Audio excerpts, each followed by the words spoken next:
My second concern is around parents who discover their student or students have not been going so well in the classroom, or they're not at the level they should be at, and often in a key area like reading, writing or arithmetic.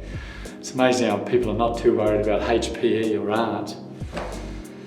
But when we find a student is behind in maths or they're struggling with reading, if it's a surprise to us, we've got to be very careful how we address that or how we act in front of the child, especially younger children.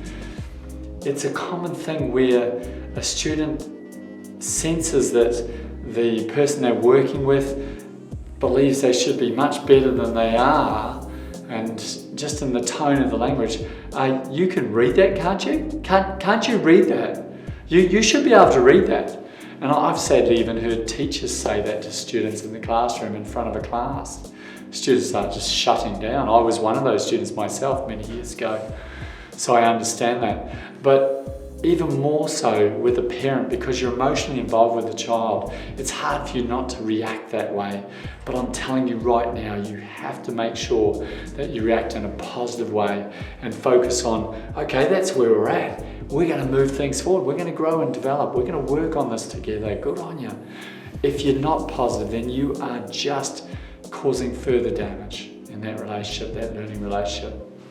So the problem here, to clarify, is the learner perceives your frustration or anger at discovering they're not able to read as well as you thought, or can't do their times table as well as you thought, things you thought you were good at quite often when you were at school, or sometimes maybe you struggle with and you have a fear that your child is going to struggle with the same thing. Many of us can identify with that from our own childhoods. So that will translate to the learner as you not believing in them, as you blaming them and thinking they're thick, and that can cause great damage, even greater damage than when it happens in the classroom, as the child often has a closer emotional relationship with you. So how you feel about them often means more, especially for older students, means more than how some teacher talks to them in the classroom. And you know, it's not the teacher's fault. Remember, you haven't got that big class size ratio of 25:1. It's an opportunity where you can actually work with that student and help turn it around. So again, the solution there is focusing on, okay, well, if that's where we're at with the reading, I'm going to help you. Let's work on this together. Let's put some time into this together. And that may even mean that you deviate a little bit from the computerized or in-the-box program that you've been given. And it's not easy for nations all over the world to suddenly dish out programs if you're in state ed or private schools themselves. It's a colossal achievement even what they've done, but those programs will tend to be a little bit in the box and they won't necessarily cater for your learners' needs. We call this teaching to the instructional level of the child. In other words, we're not giving them work that is making them feel dumb or thick or drowning. I don't know if you've ever played water polo before. That's when the work is too hard. But likewise, we don't want the work too boring for a kid either, and they're not challenged by it. So obviously a program that's given out on maths can't necessarily cater for that individual difference. So linked to this issue is where the work sometimes is too hard, even for children at that grade level, without enough introduction or without the teacher spelling out some examples that might not have been put in the program in front of you. It's not uncommon in my experiences of distance education, especially where you have new or inexperienced teachers in distance education, giving out all the ideals of work in level and load and volume that they would love the students to get through. And then some poor parent out there trying to get through this huge load that teachers themselves in the classroom would honestly struggle to get through. Because in schools we have interruptions as well, or there's different learners in the class that suddenly you need to deviate from the original lesson. That happens in good classrooms anyway. They do deviate, they do differentiate. So you need to, and that's obviously the first solution in this area, is you need to not feel under pressure to stick religiously to that program. But what we find in distance ed, sadly, is worse than that. The teachers have these ideals and they're pushing onto you as a parent. Okay, now we've had to learn this in our processes in our distance ed school, how we work with this and how we're very careful to make sure how much work are we expecting to be done in any given time period or unit. But teachers won't necessarily out there in the world today giving out distance ed programs won't really be experiencing that. So you must feel free to deviate from the program and be honest with your student if you feel it isn't at that level and say, hey look, this is where you're at, let's work together on this as a team. Okay, this is a great opportunity. You're going to get some input from me, more adult to student input than you got in the classroom because of the class size. So use that as a positive. Secondly,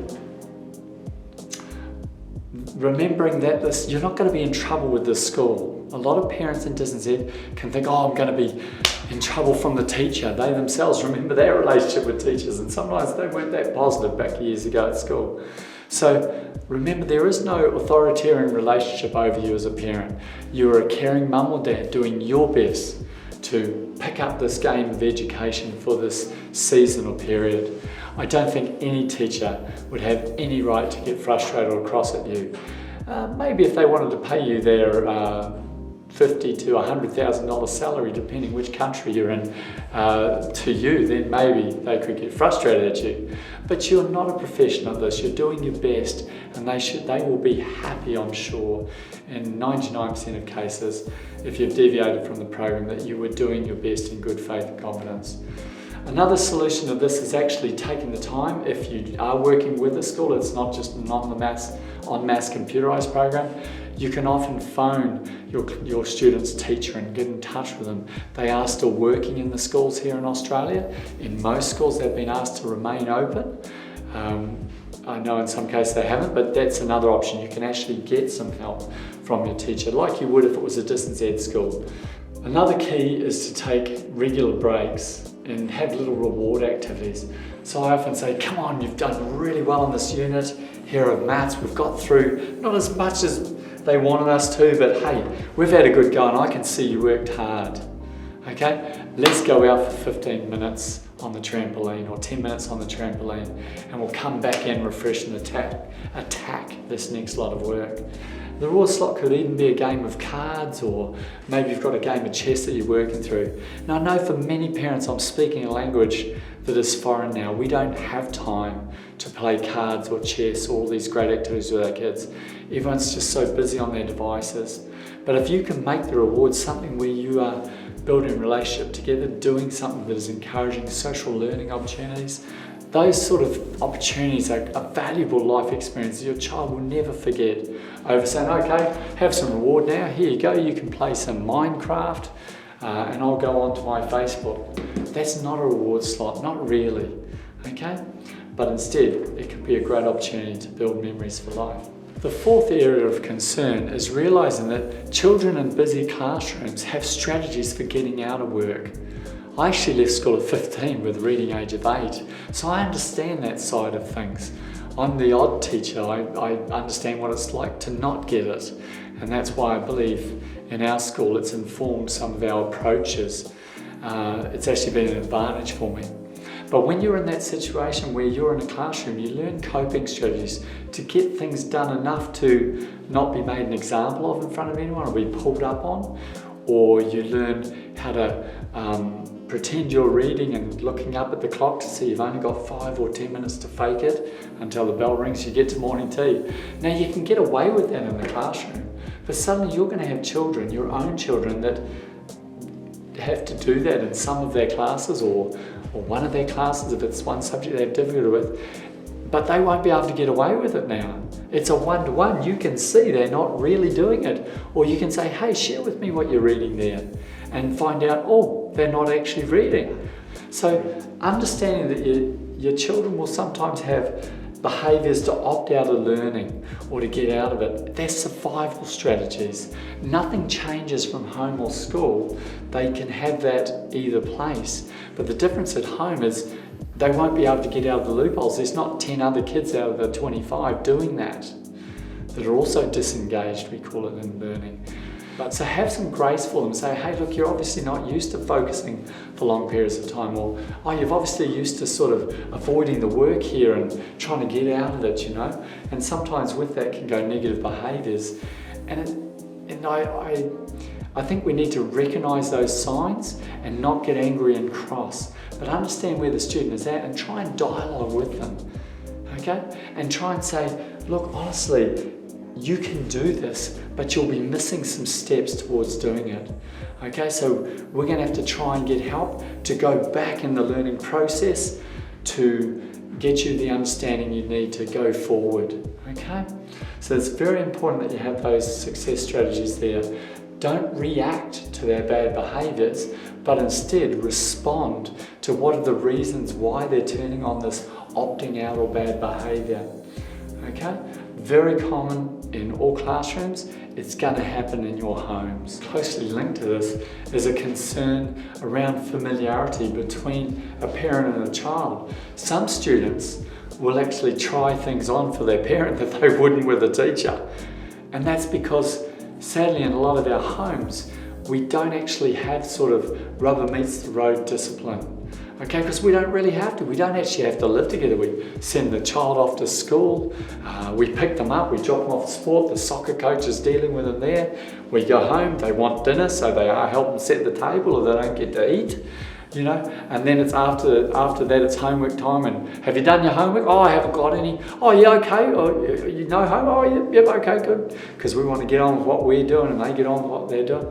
You know, we don't actually do a lot of living together. We don't actually have to do a lot of where we're actually telling the child to do something or asking them to do something. And actually seeing that they do it. Okay?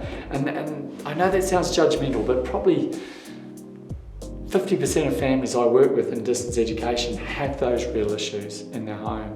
And so then when they go to do schoolwork, it's no different to trying to get jobs and duties done, or the TV turned down or off, and people playing together when they should be, or working together. Those same problems will transfer over into the learning situation. So you might need a behaviour management program. And I think we'll make some notes available to that down below the video as well for you there.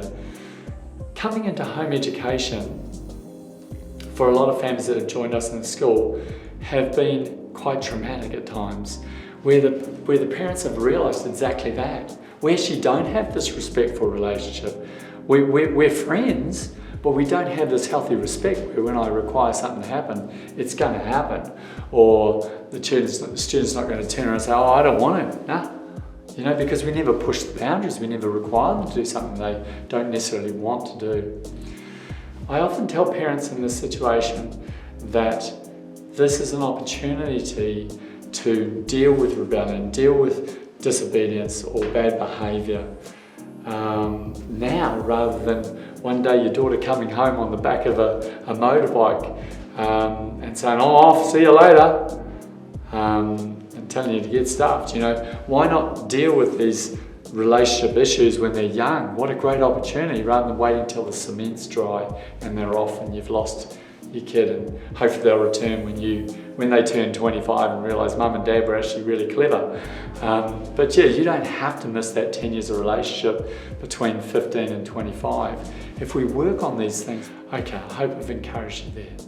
Next video, we'll be looking at reading and how to share an early reader with younger children or help a struggling reader at an older level. Thank you.